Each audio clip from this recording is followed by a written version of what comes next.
swimming, and Grace is going to address that. That actually wasn't my question. My question was, have you done any surveying? Have you done any survey in the neighborhood about what depth of pools that people want? Check. Okay. Well, we haven't done a survey about it. What we did was look at the different models out there, and it turned out that even the Shine Pool model that we were looking at, the swim lanes in that start at 3.5 feet.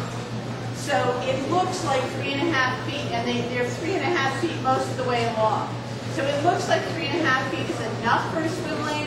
But what was interesting about talking to other pool companies was that you may remember at that hearing, I had asked about how much it costs to keep deepening, that seemed to be a cost.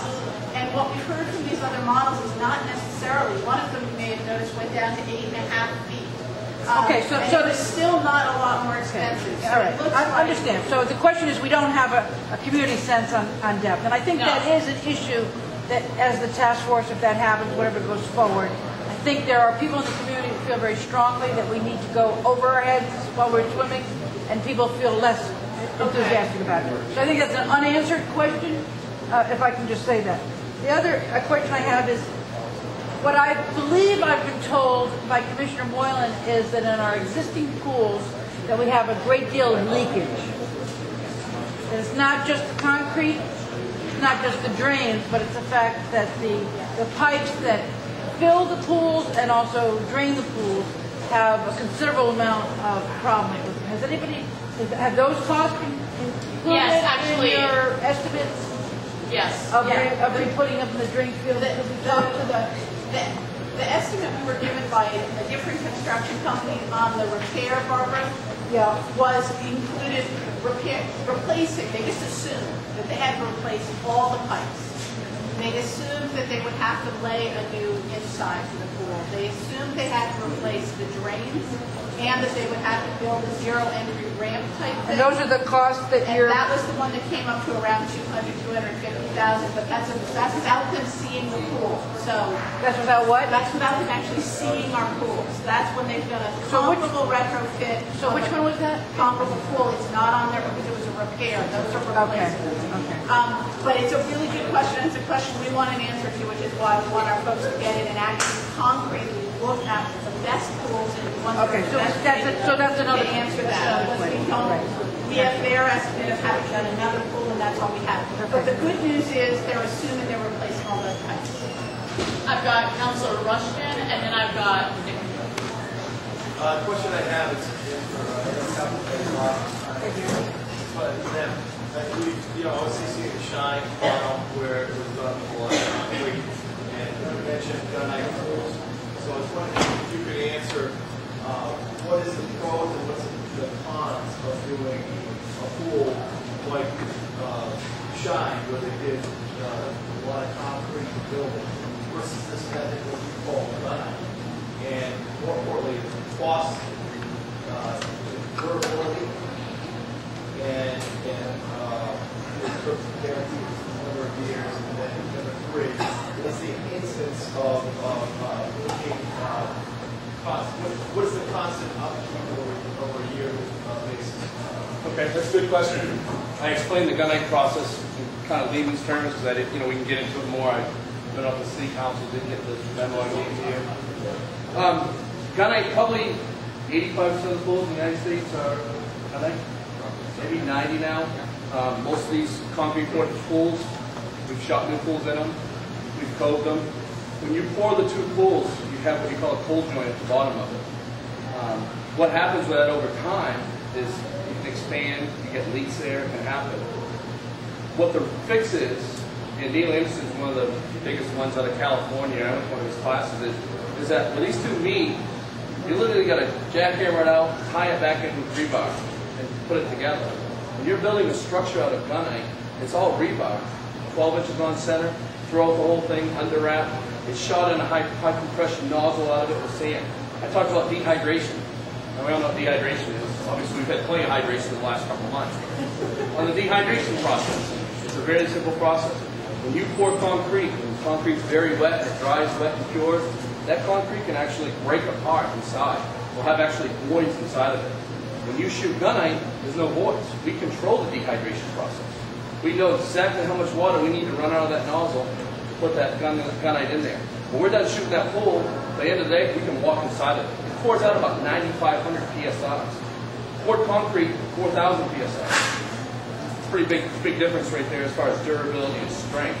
A lot of leaks happen from poured in place pools. A lot of them we're redoing, we're shooting new pools in them. We can actually control what we call a cove. So if you're looking at the bottom of the pool, this is the straight one here, your pool comes down, it coves inside. What that does by pouring that cove round in the corners is that when we put the plaster finish in, we're not coming into what we call joints. Where what happens in those joints? You can't get enough in there to get the plaster in there. You always got those little void joints. What most of them do, they crack. They crack down the corners, crack down along the bottom. Poured in place pools were, I would say, a thing in the past. That's what they did 50, 60 years ago. You go to pretty much every pool up and down the United States, every motel, it's a gunite pool. Strong, durability, it's going to last. The maintenance on them are a lot less issues. We put sump drains in them now. The new sump drains are all sealed. We hydraulically cement them. We seal them with a plaster. It's a better process. It's a process that was invented, you know, to take place of the concrete poured pool.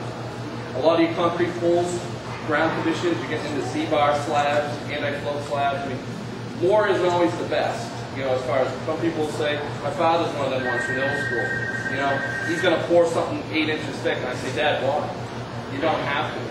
You know, it all comes down to a good compaction, good solid base. When we dig these up and get the good soil, we put a stone base, about a foot of stone on them, pull the concrete on top of them, lift it up, shoot it in, it's strong, it's lasting, it's there for time.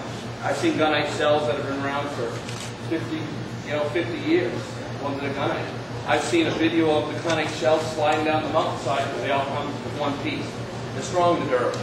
That's why we do gunite. That's why the process is done. And I just wanted to mention too, in regards to upkeep and cost, basically a pool costs money, okay? But the thing is, if you set aside approximately $5,000 a year, roughly, okay, could be 4, could be 5, and keep that in mind because after the pool is done, a brand new pool, you shouldn't really have to do anything major to it for at least probably 10 years, okay? And that's just coming in, remarciting the pool. Depending on the size of the pool, whether it's 20 grand, 40 grand, or something like that. So each year you got to set a little bit aside for this pool, okay? And I did notice one of the pools that's over here, that one is overgrowth. A lot of pools, especially that were done years ago, does anybody have a pool at home? There's skimmers and that sort of thing. If you go to a motel, basically, if you look on the deck, there's a little lid. You lift up the lid and it's got a little basket. That's a skimmer pool. And I wish I had a thing to be able to draw for you.